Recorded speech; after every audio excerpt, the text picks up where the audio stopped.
a major change has occurred in the Middle East again. The United States and Israel launched airstrikes that hit Iran's nuclear facilities. But what shocked the world the most was not the attack itself, but Iran's response that came afterward. A major U.S. military base in Qatar has been targeted for the first time by Iranian ballistic missiles. This attack was no ordinary incident. It was a direct response to the involvement of US B-2 stealth bombers in attacks on Iranian nuclear facilities. Iran did not stop there. While the world debated the legality of US military action, other missiles were launched into the heart of Israel, including Tel Aviv. The question now is whether this was just a limited retaliation or the beginning of something much bigger.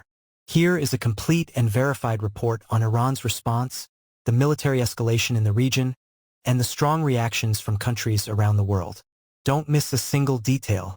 It didn't take long for Iran to respond diplomatically. There was no protest in the Security Council. All they sent was one thing: hundreds of missiles and combat drones attacking U.S. military bases in Qatar. In response to the B-2 attack, Iran chose a more measured but firm military path. Iran launched several ballistic missiles towards the Al Udeid Air Base in Qatar, which is the main U.S. military base in the Middle East. The missiles were intercepted by Qatari air defense systems and U.S. forces. No casualties or major damage were reported. However, the strategic significance of this attack is clear. This is the first time Iran has directly targeted a U.S. military facility in the region in response to a direct attack. The Iranian government called the move a proportional warning against the aggression initiated by the U.S. Before attacking the U.S. military base in Qatar, Iran also turned out to openly attack major Israeli cities. Tel Aviv, the urban heart and military center of Israel, became one of the main targets. The explosion occurred in the area near the IDF military logistics headquarters. Flames soared. Reports from the field said several buildings were destroyed, and communication signals were temporarily paralyzed.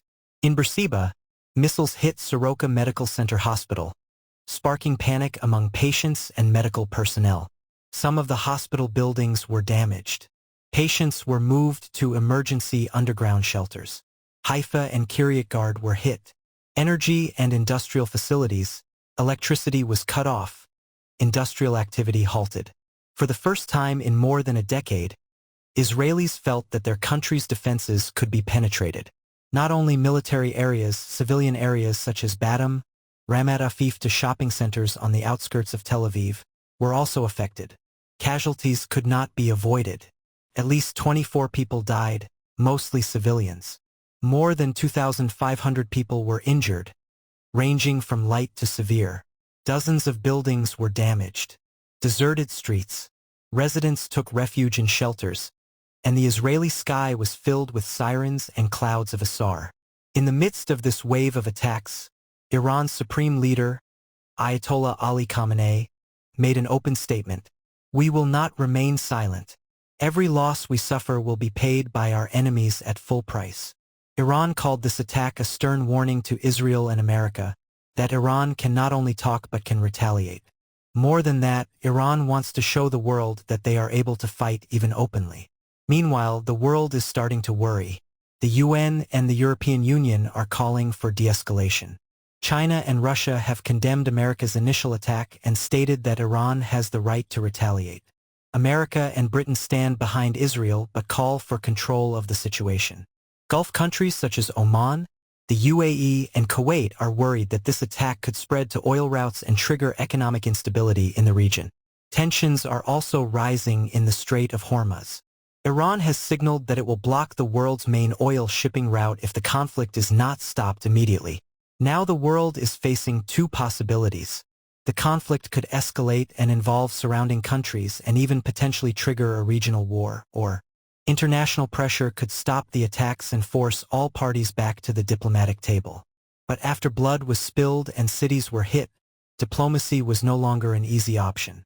By attacking two major Israeli targets and a U.S. military base in Qatar, Iran showed that its response to the US B-2 attacks was not merely symbolic. Although most of the missiles were intercepted, Iran's strategic message was clear.